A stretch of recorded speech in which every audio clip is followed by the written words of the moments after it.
Ye fi sansem na ye de ani akyerem wonsam foforo mu na ye kodwumadie sonku bi akoso ewo eye enkran womo eyeye edema sebeya emanso betime nya hotoso na ewiem bobre ne nsakyere ya ekoso no yetibi ehu de etuemu na eno na omo etufu no omo se eba ye bambo ensam so a yenhwe pa na ye mayani endo sanse se ekoye basabasa na wudie bi ne mentemu asa ma ye mre ewom enu ntino yenye ncheche na yensomu ye sebe ya bambo nsam so betimi agina so ye.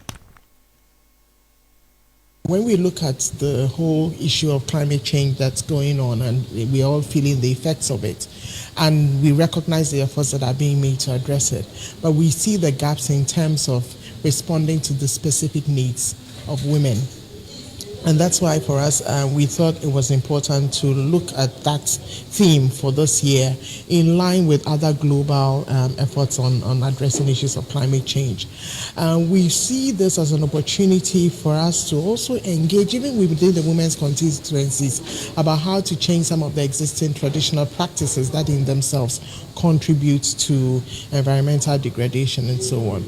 This lecture series is not just to talk about the challenges and the problems, but to look more at what can we change, what can we do differently, what shifts do we need to engage on, what new pathways can we identify that can help us build sustainability around that. And that's why for one, the added dimension of this is the youth component, which preceded today's session. So yesterday we had a pre-session, which was just a space for young people to share the innovation that they are bringing to adaptive climate change action, and how there can be a partnership between them and women. Again, coming back to here, we've brought people who are already either involved in engaging in some kind of transformation to existing practices, or have the potential to do something about it. And today's own will come up with an agenda, an action plan.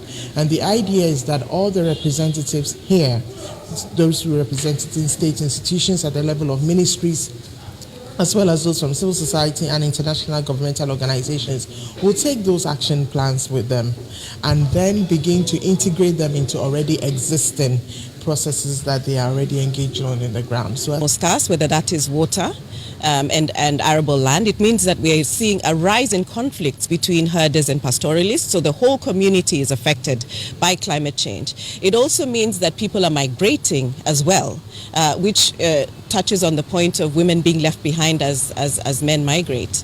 And it's very important to look at the issue of climate change from a gender lens and to see that it exacerbates existing inequalities. So when women and men have different access to assets, when climate change happens, it increases these kinds of inequalities. When livelihoods change and there's tensions in the home, it can lead to more sexual and gender-based violence. It also has a stress on girls' education as well and early marriage. So they are all interconnected, and understanding these interlinkages helps us to program better and have integrated actions that address all of these complexities.